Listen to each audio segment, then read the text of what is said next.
Bonjour et bienvenue dans cette seconde rétrospective consacrée à Resident Evil Apocalypse. Film réalisé par Alexander Witt avec Milla Jovovich comme d'habitude, Mike Epps, Eric Mabius, Sienna Gilroy et lui. Je suis désolé, je sais pas trop comment vous le prononcez. Le monstre Nemesis devait être terrifiant tout en véhiculant certaines expressions humaines. Sous cet amas de chair et de ligaments à vif, la trace de ce qu'avait été l'humain d'origine devait rester perceptible. Pour arriver à cela, Paul Jones a créé un crâne articulé en fibre de verre moulé directement sur la tête de l'acteur. Beaucoup d'appendices ont été ajoutés, tous contrôlés par des servomoteurs noyés dans le silicone.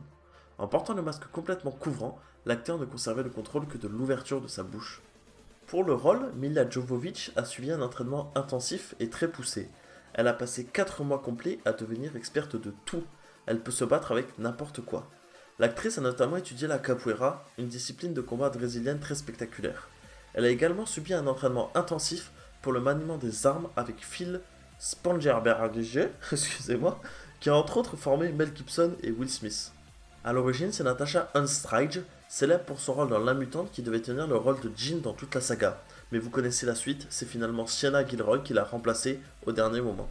Comme je vous l'ai dit dans la vidéo précédente, c'est dans le 3e volet de la série de jeux vidéo qu'apparaît le personnage de Nemesis. Autre similitude, Jill Valentine porte l'exacte réplique de la tenue du personnage dans le 3e épisode du jeu vidéo. Pour en revenir à notre meilleur pote Nemesis, son costume a été fabriqué à partir de cuir et de métal.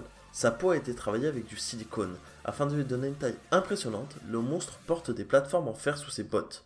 Et comme je vous le disais tout à l'heure, son visage a été élaboré par Paul Jones, qui est un spécialiste du genre et qui a déjà travaillé sur le tournage de La fiancée de Chucky et de Ginger Snapes.